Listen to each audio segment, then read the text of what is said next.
Alright everybody, as you can see I have the staging yard hooked up. It's running pretty smooth.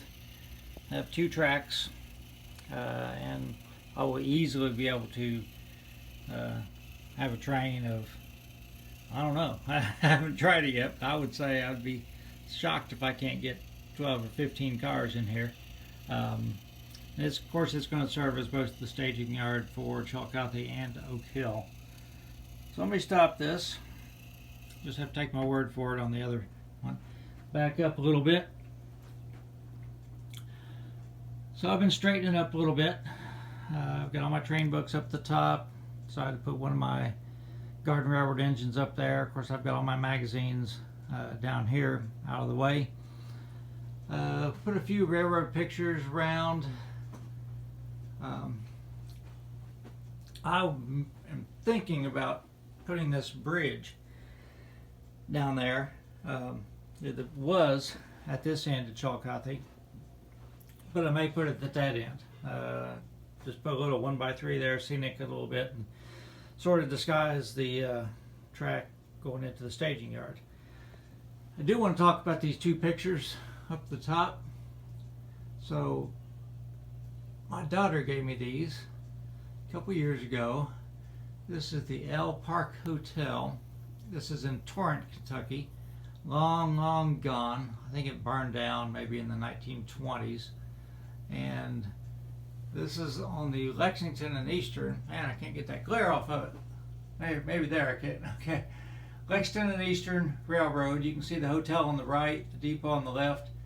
There's a big rock sort of close to the between the depot and that house, and that rock is still there, all covered with kudzu, and that's how you sort of know where you're at. Anyhow, there's a highway there. Then I've got another picture here. I put my grandfather's railroad picture here. So it's all coming together. Everything's operational. I did order the track today. Of course, remember, Chillicothe is built with code 55 Pico, and I use code 70 Microengineering for Oak Hill. I decided to go with the Pico code 55 just because it's more readily available. I had a hard time finding Microengineering code 70 when I needed a turnout. I had a hard time finding it. So, but the Pico is readily available and it's pretty much bulletproof. So at some point I'll have to transition. You know, when I come into here, I might be Pico track matching up with Microengineering track, or I might transition somewhere else, somewhere between before there. So it's all coming together. Now I've got JMRI set up so I can operate Chillicothe just as a switching layout like I did before, but it's actually going to be a little bit better since I have more staging now. And that way when I work on Oak Hill, I can still enjoy running trains when I don't want to work on trains.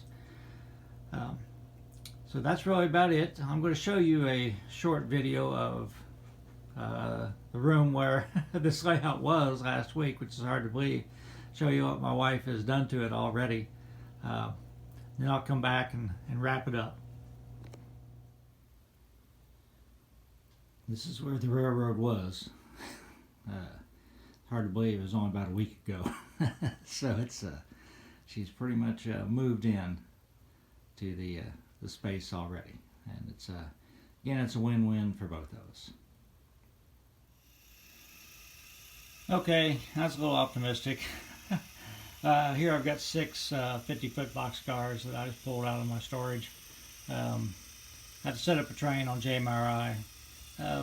I would say I could hold 10 cars pretty much, and usually my Chillicothe trains are usually 5, 6, 7 cars.